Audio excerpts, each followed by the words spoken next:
Mighty Ducks. Mariela del Barrio. Rudy. Maria Mercedes. The Jamaican bobsled team. Marimar. Roland, those are all the same. They're different! Listen, we all love the story of the underdog. The David and Goliath challenge of the ordinary man taking on the big man.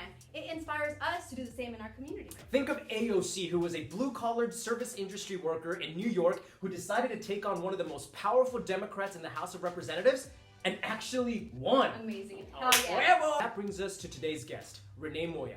Rene is from Highland Park. Like your girl, HLP in the house. Highland Park has gone through gentrification and continues to go through gentrification. And Rene is actually the director for Yes on 21, a proposition that's on the ballot this year in California.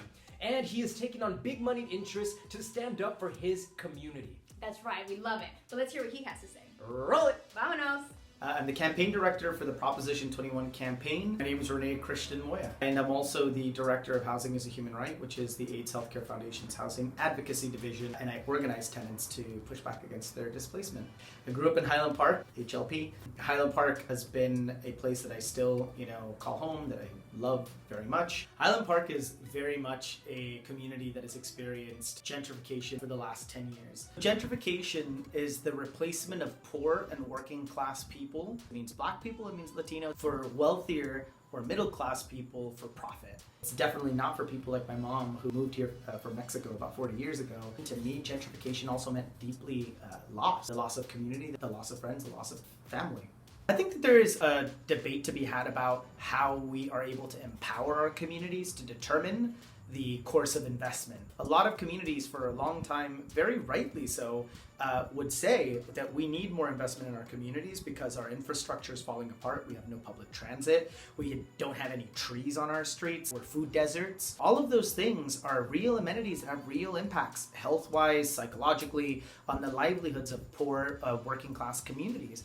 The problem, of course, is that when a lot of this investment comes into those communities, that isn't money that is being directed by them. They have no choice or no say in the process of what happens with that investment. And so if we are going to talk about investment in these communities, you have to start from the premise or from the idea that that investment has to or should be directed by the people who are most impacted. We shouldn't be doing any of this with the expectation, in fact, the hope, that what that will result in is less desirable people so that more desirable people will come around. Unless we address those two things, I don't think that we can have a proper understanding of what gentrification really is. Ultimately, what it comes down to is these broader underlying processes that commodify housing, make housing and land into something that you can invest in and sell for profit without taking into account that housing is a human need alongside food and alongside water. Prop 21 is in part a response to gentrification. It's a response that says, we can have equitable communities for everyone, but it has to start with making sure that we're not pushing people out. We've recently been endorsed by the California Nurses Association, who are at the front lines of the COVID-19 pandemic, because they know ultimately that housing is one of the biggest, in fact, the biggest social determinant of health. The California Federation of Teachers endorsed us because they know that our students do worse when they have housing instability. It's why the ACLU has supported Prop 21. When you have endless amounts of money, you can basically convince the electorate that things that are frankly good for the people are actually bad because someone with very deep pockets is able to convince you to do that. That's the power of money. That's the power and influence to confuse voters and get them to really vote against their interests. With Prop 21 so far, the opposition, as far as we've been able to tell, has cobbled together about or almost $40 million.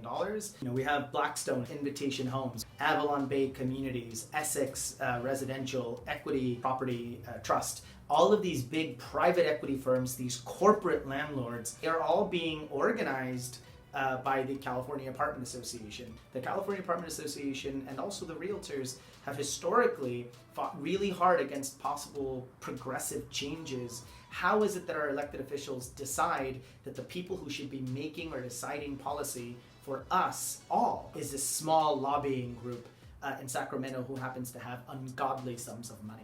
It's not that the electorate is dumb. It's not that the electorate doesn't understand things. It's simply that when you have enough money to put your message out there, you have a big influential role in how the electorate ends up voting. We're in this historic moment where change is possible. All of us have different roles to play. I think it is important, though, for us to be able to do things our own little part as much as possible. Fighting back against propaganda and fake news, post or repost messages of justice and of hope. Let other people in their community and their network understand that there is a better world, right? A better world is possible. Join a group on the issue that most matters to you, and you'll find very quickly that you'll be able to tie into kind of this broader ecosystem of organizing that'll, really educate you about what's really going on in our world.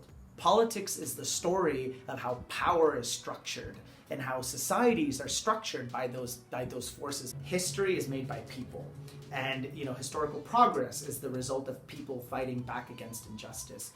Woo! Can I get an amen? Amen, Rene. And like he said, it's time for you to do your part, however big or small it is. Talk to your friends, your family, your tío, your tía, your abuelo, abuela, and everybody that's eligible to vote. Vote. That's right. And if you want to know more on Yes on 21, click on the links below. That's right. And if you want to know more information about how to vote or how to volunteer, check out these links as well. My name is Rolo. I'm Paola. And this is Más Política. Salgan a votar. Vamos a votar. Chiquita, bueno, vamos a